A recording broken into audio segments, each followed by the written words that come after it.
इस कहानी की शुरुआत अमेरिका के ओहायो से 1955 से होती है, जहां हमें दो बच्चियों को खेलते हुए दिखाया जाता है। ये दोनों बहनें होती हैं। इनमें से एक का नाम होता है नताशा और दूसरी का नाम येलेना होता है। खेलते हुए येलेना गिर जाती है और उसके घुटने में चोट लग जाती है। तभी उसकी मॉम मेलेना भी वहां आ जाती है। मेलेना उसे समझाती है कि जितना दर्द होगा उतनी ही तुम स्ट्रॉन्ग बनोगी। इसके बाद सब लोग घर वापस आ जाते हैं। मेलेना सबके लिए डिनर तैयार करती है, क्योंकि बच्चों के पिता एलेक्सी भी घर में आने वाले थे। तभी एलेक्सी भी वहाँ आ जाते हैं। वो कुछ परेशान से लग रहे थे। उनकी परेशानी को देखकर मेलेना उनसे पूछ ही लेती है कि क्या सब कुछ ठीक है, कोई चिंता की बात तो नहीं है। तभी एलेक्सी अपनी वाइफ को बताता है कि वक्त आ गया है, हमें घर खाली करके यहाँ से निकलना होगा, केवल हमारे पास एक ही घंटा बचा है। फिर वो एक डिस्क मेलेना को दिखाता है और कहता है कि हमें जल्द से जल्द इसे उन्हें देनी होगी। गाड़ी से जाते वक्त येलेना पूछती है कि हम कहाँ जा रहे हैं। उसकी मॉम बोलती है कि हम अपने घर जा रहे हैं। फिर येलेना कहती है हम अभी तो घर से आए हैं। कुछ ही देर में ये लोग वहाँ एक एयरपोर्ट पर पहुँच जाते हैं। मेलेना अपनी बच्चियों के साथ उस प्लेन में बैठ जाती है और एलेक्सी उनका बाहर इंतजार कर रहे होते हैं। उनके प्लेन के आगे बहुत सारी रुकावटों को वो एक ही झटके में दूर कर देते हैं। कुछ पुलिस वाले भी उनका पीछा कर रहे होते हैं। एलेक्सी के पास एक गन थी, जिससे वो उन पुलिस वालों को रोकता है। मेलेना प्लेन को रनवे पर तेज से दौड़ाती है। पुलिस वाले फायर करते हैं। इस बीच गोलेबारी में मेलेना को एक गोली लग जाती है। अब प्लेन नताशा उड़ाती है। अपनी मॉम की गाइडलाइंस की वजह से नताशा प्लेन को उड़ाकर वहाँ से दूर ले जाती है और उनकी जान बच जाती है। ये लोग वहाँ से क्यूबा पहुँच जाते हैं, जहाँ पर एलेक्सी अपने दोस्त ड्रैको से मिलता है। यहाँ पर ड्रैको एलेक्सी को रेड गार्डियन कहकर बुलाता है, जो कि एक अंडरकवर मुखबिर था। साथ ही उसमें सुपर पावर भी थी। वो ड्रैको को कहता है कि 3 साल हो गए हैं और मैंने अभी तक अपना सूट भी नहीं पहना है। अगर कभी मुझे ऐसे काम पर भेजना पड़े तो मुझे मेरा सूट चाहिए। फिर वो फ्लॉपी को भी ड्रैको को दे देता है। ऑफिसर उनकी मॉम को अपने साथ ले जाने लगते हैं। येलेना अपनी माँ के साथ जाने की जिद करती है, क्योंकि वो अभी एक 6 साल की छोटी बच्ची थी। लेकिन एक ऑफिसर येलेना का हाथ पकड़कर उसे अपने साथ ले जाने की कोशिश करता है। ये देखकर नताशा को बहुत जोर से गुस्सा आ जाता है और वो आर्मी ऑफिसर की गन छीनकर उन लोगों पर तान देती है। वो कहती है इसे कोई हाथ मत लगाना, नहीं तो मैं मार दूंगी। इसे न ले जाओ, ये तो केवल 6 साल की छोटी एक बच्ची है। उनके डैड के समझाने पर नताशा मान जाती है। वो रेड रूम नहीं जाना चाहती थी, लेकिन जब एलेक्सी उसे समझाते हैं कि जब तुम्हें रेड रूम ले जाया गया तो तुम भी छोटी ही बच्ची थी, तुम दोनों बहुत बहादुर हो और तुम्हें एक दूसरे का ख्याल रखना होगा। तभी पास खड़े ऑफिसर उन्हें इंजेक्शन लगा देते हैं और बेहोश करके उन्हें रेड रूम ले जाते हैं। रेड रूम एक अलग प्रकार की दुनिया थी, जिसे ड्रैको ने अपने निजी स्वार्थ के लिए बना गया था, ताकि उससे अपना स्वार्थ को पूरा कर सके और अपने दुश्मनों को खत्म कर सके। बचपन से ही उन्हें हर तरह के हथियार की ट्रेनिंग भी दी जाती थी, ताकि वो प्रोफेशनल किलर बन सके। इसके साथ ही उन्हें लड़ने की टेक्निक भी सिखाई जाती थी, ताकि वो छिपकर किसी भी देश में जा सके और अंत में 100 लड़कियों में से सबसे बेहतरीन और सबसे अच्छे को ही चुना जाता था और कमजोर लड़कियों को मार दिया जाता था। इसके बाद हमें कुछ सिविल वॉर की क्लिप दिखाई जाती है। 21 साल बाद हम फिर नताशा को देखते हैं। वो वॉशरूम में होती है और फोन पर कुछ पुलिस ऑफिसर की वीडियो को देख रही होती है, जो कि उसे पकड़ने उसी की बिल्डिंग में आ रहे होते हैं। जनरल बताते हैं कि नताशा ने स्कोफिया समझौते का उल्लंघन किया है और वकाडा के राजा को मारने की कोशिश की है। नताशा जनरल को फोन करके अपने पीछे न आने को कहती है। जनरल उसे सरेंडर करने के लिए कहते हैं और उसे कहते हैं इससे तुम्हारी सजा भी कम हो जाएगी। नताशा कहती है जिद छोड़ दो तो तुम्हारी उम्र भी लंबी हो जाएगी, तुम दिल के मरीज हो और थोड़ा सा आराम कर लो। वो कहता है तुम्हारा कोई भी दोस्त नहीं बचा है और भागकर तुम जाओगे भी कहाँ। फिर नताशा कहती है इतनी मेहनत करके कोई जरूरत नहीं है, मैं जा रही हूँ, रोक सको तो रोक लो। उसके इतना कहते ही नताशा वहाँ से निकल जाती है। जब स्वाट की टीम वहाँ पहुँचती है तो उन्हें वहाँ कुछ नहीं मिलता, उन्हें खाली हाथ ही लौटना पड़ता है। यहाँ से सीन चेंज होता है और मोरक्को में हम कुछ ब्लैक विडोज को देखते हैं, जो कि शूटिंग पोजीशन में किसी लेडी को टारगेट किए हुए थी, क्योंकि उस लेडी के पास कुछ सिंथेटिक गैस के ट्यूब होते हैं। अभी उस लेडी को उन वीडियोस के बारे में पता चल जाता है और वहाँ से वो भागना शुरू करती है। वो वीडियो उन्हें पकड़ने की कोशिश करती है और उसका पीछा करती है। तभी धोखे से वो उस वीडियो को नीचे गिरा देती है। दोनों में भयंकर लड़ाई होती है, क्योंकि दोनों लड़ने में बहुत माहिर थी और दोनों एक दूसरे से हार मानने के लिए तैयार भी नहीं थी। तभी वो वीडियो चाकू से उस वीडियो पर हमला कर देती है, जो कि उससे बचकर भाग रही थी। वो घायल होकर जमीन पर गिर जाती है। वो वीडियो उस लेडी के पास वो बैग लेने जाती है, जिसमें वो सिंथेटिक गैस ट्यूब थी।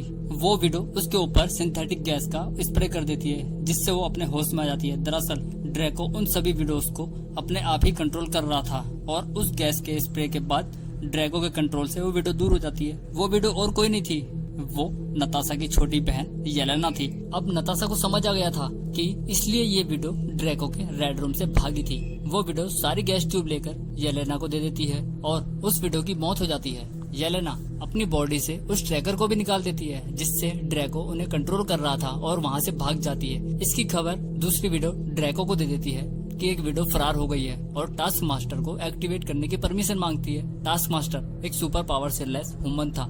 वो सामने वाले के सारे स्टेप को कॉपी करके उसे आसानी से पकड़ लेता था, इसलिए वो टास्क मास्टर को एक्टिवेट कर देते हैं। सीन चेंज होता है और हम नताशा को नॉर्वे में देखते हैं। वो अपने किसी भरोसेमंद दोस्त के पास जाती है जिसका नाम मेसन होता है, क्योंकि उसे डुप्लीकेट आईडी पासवर्ड चाहिए था और वो अपनी नकली पहचान बनाकर दूसरी जगह छुपना चाहती थी। मेसन उसके लिए बहुत सारे जाली पासपोर्ट बनवा देता है और जाते वक्त मेसन उसे एक पार्सल के बारे में बताता है जो कि बुडापेस्ट सेफ हाउस से मिला था। वो पार्सल नताशा की बहन येलेना ने भेजा था। उस पार्सल के साथ ही सिंथेटिक गैस के ट्यूब भी थी जो उस विडो से मिली थी। रात में नताशा टीवी देख रही थी, तभी वहाँ अचानक लाइट चली जाती है। वो जनरेटर चेक करने जाती है तो उसे पता चलता है कि जनरेटर में तेल नहीं है। वो तेल लेने के लिए शहर की तरफ जाती है, तभी उसकी गाड़ी में जोरदार धमाका होता है और उसकी गाड़ी दूर पुल पर जाकर गिरती है। वहाँ वो सब टास्क मास्टर ने किया था, क्योंकि उसे वो गैस ट्यूब चाहिए थी जो कि उसके पास थी, जिसे उसकी बहन येलेना ने भेजा था। वो उसे फाइट करना शुरू करता है। जो मूव नताशा कर रही थी वही same to same move task master भी कर रहा था, क्योंकि उसे ऐसा बनाया गया था कि सामने वाले जो उसका ओपोनेंट होता है उसे कॉपी कर सके और उसे आसानी से मार सके। काफी लड़ने के बाद वो गैस ट्यूब के बॉक्स को टास्क मास्टर ले लेता है और नताशा वहाँ से निकल जाती है। जब टास्क मास्टर बॉक्स को खोलकर देखता है तो उसमें गैस ट्यूब नहीं थी, वो नताशा अपने साथ ले गई थी। यहाँ से सीन चेंज होता है। नताशा बुडापेस्ट जाती है। वहाँ पहुँचने पर उसकी बहन येलेना मिलती है। दोनों की एक अच्छी खासी फाइट होती है। दरअसल दोनों अपनी काबिलियत परखना चाहती थी, क्योंकि रेड रूम में दोनों को अच्छी तरह ट्रेनिंग दी गई थी। काफी देर लड़ने के बाद दोनों रुक जाती हैं। नताशा पूछती है ये क्या है और तुमने मुझे क्यों बुलाया है। येलेना उसे बताती है कि सिंथेटिक गैस ट्यूब है जिससे हम सारी ब्लैक विडोज को ड्रैको के कंट्रोल को हटा सकते हैं। फिर नताशा उसे कहती है कि रेड रूम कोई जगह नहीं है, मैंने उसे तबाह कर दिया था, साथ ही ड्रैको को भी मार दिया था। दोनों बात कर रही होती हैं, तभी उनकी बिल्डिंग में एक जोरदार का धमाका होता है और वहाँ बहुत सारी ब्लैक विडोज आ जाती हैं। उनसे वो गैस ट्यूब लेने के लिए ये दोनों उनसे बचकर भागने की कोशिश करती हैं और एक विडो इन दोनों का पीछा करते हुए छत से गिर जाती है और उसकी एक टांग टूट जाती है। नताशा उसकी मदद करने की कोशिश करती है, लेकिन उससे पहले ही ड्रैको उस विडो को मार देता है। यहाँ पर दोनों को पता चल जाता है कि ड्रैको का काम खत्म होने पर किसी को भी वो आसानी से मार सकता है। तभी ये दोनों वहाँ से बाहर भागने की कोशिश करती है, लेकिन वहाँ टास्क मास्टर आ जाता है। वो एक बख्तरबंद टैंक की तरह की एक गाड़ी में होता है और उसके सामने आने वाली सभी गाड़ियों को वो उड़ाता जा रहा था। आखिरकार एक ऐसा टाइम आता है जब टास्क मास्टर अपने तीर से निशाना लगाकर उनकी गाड़ी को उड़ा देता है और उनकी गाड़ी इस धमाके से एक अंडरग्राउंड सबवे में जाकर गिरती है। इस एक्सीडेंट के कारण येलेना का थोड़ा सा हाथ भी कट जाता है और उसके हाथ से बहुत सारा खून बहना शुरू हो जाता है। उधर टास्क मास्टर भी उनका पीछा करता करता उस सबवे में पहुंच जाता है। वो थोड़ा सा खून एक टनल के सामने गिरा देती है, जिससे टास्क मास्टर उस ओर चला जाता है और दोनों एक दूसरी टनल में जाकर छिप जाते हैं, जिससे दोनों की जान बच जाती है। नेक्स्ट मॉर्निंग नताशा फिर से अपने पुराने दोस्त मेसन से मिलती है और उसे एक हेलीकॉप्टर के लिए कहती है, क्योंकि नताशा को एक हेलीकॉप्टर की जरूरत थी। इसलिए मेसन उसके लिए एक खटारा सा हेलीकॉप्टर ले आता है, क्योंकि उसके पास टाइम बहुत कम था और पैसे भी नहीं थे। उन्हें उस हेलीकॉप्टर से अपने पिता को जो छुड़वाना था। जेल में एलेक्सी को देखते हैं, जो कि वहाँ बैठे अपने बहुत सारे अपोनेंट से पंजा लड़ा रहा था। वो जिससे भी पंजा लड़ाता है उसे हरा देता, यहाँ तक कि वो बहुत से लोगों का जेल में हाथ भी तोड़ चुका था, क्योंकि वो भी एक सुपर ह्यूमन था और आज भी उसमें बहुत सारी पावरें बची हुई थी। वहीं जेल में एक पुलिस वाले एलेक्सी को उसके एक पार्सल के बारे में बताते हैं। जब वो पार्सल खोलकर देखता है तो उसमें से एक सुपर ह्यूमन का एक डॉल मिलता है, जो कि रेड गार्डियन का होता है। वो उस डॉल पर लगी हुई एक तार को खींचता है तो उस डॉल की गर्दन अलग हो जाती है। उस डॉल की खोपड़ी से एलेक्सी को एक ट्रांसमीटर मिलता है, जिसे वो अपने कान में लगा लेता है। उधर से उसे नताशा की आवाज आती है। वो उसे इंस्ट्रक्शन देती है ताकि वो अपने पिता को बाहर निकाल सके। अब नताशा जैसे जैसे एलेक्सी को बोलती है, एलेक्सी भी ऐसे ही कर रहा था। तभी एलेक्सी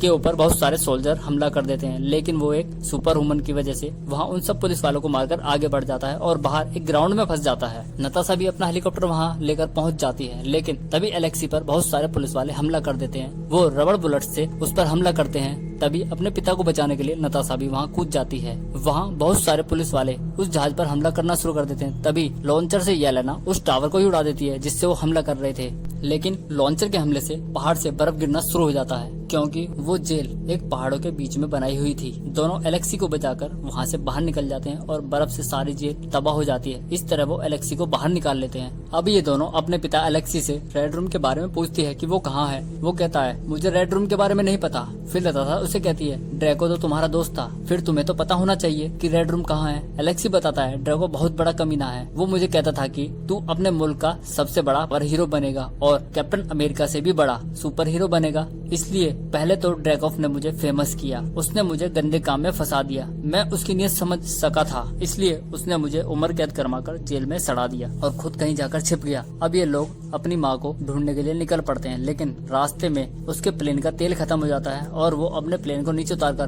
पैदल ही निकल पड़ते हैं। उधर हम मेलेना को देखते हैं जो कि कुछ सवारों को डिवाइस से उनके माइंड को कंट्रोल करके उन्हें इंस्ट्रक्शन दे रही थी। तभी मेलेना उन तीनों को आते हुए देख लेती है। वो उनसे मिलती है और अपने घर ले जाती है। वहाँ सब लोग डिनर करते हैं। यहाँ पर सब लोग अपनी बातें शेयर करते हैं। मेलेना उन लोगों को पिग के कंट्रोल करने का तरीका भी उन्हें बताती है। वो एक पिग को इंस्ट्रक्शन देती है और पिग उन्हें फॉलो करता है। यहाँ पर मेलेना पिग को सांस लेने के लिए मना कर देती है और पिग भी सांस लेना बंद कर देता है। मेलेना उन्हें बताती है कि हमने अमेरिका के इंस्टीट्यूट में घुसपैठ की थी। वहाँ पर हाइड्रा के साइंटिस्ट शील्ड के साइंटिस्ट बनकर काम कर रहे थे। उन्होंने इंसानी दिमाग को खोलकर अपना पूरा नक्शा तैयार कर लिया था ताकि हम किसी भी शरीर को उसके दिमाग से कंट्रोल कर सके। तभी पिग बिना सांस के नीचे गिर जाता है। फिर से मेलेना उसे इंस्ट्रक्शन देती है और वो उठकर चला जाता है। फिर उनके माँ बाप अपनी बच्चे को समझाते हैं कि हम रसिया के खुफिया जासूस थे, लेकिन हमने अपने माँ बाप होने का रोल भी बखूबी निभाया है। नताशा कहती है कि ये सब नकली था, तुम हमारे नकली माँ बाप हो। मेलेना दोनों को बताती है कि तुम्हारे असली माँ बाप को ड्रैको ने मरवा दिया था। उनकी ये बात सुनकर येलेना को बहुत तेज गुस्सा आता है और वो मायूस भी हो जाती है, इसलिए उठकर वो एक दूसरे रूम में चली जाती है। एलेक्सी येलेना को समझाता है। बहुत समझाने पर भी जब वो नहीं मानती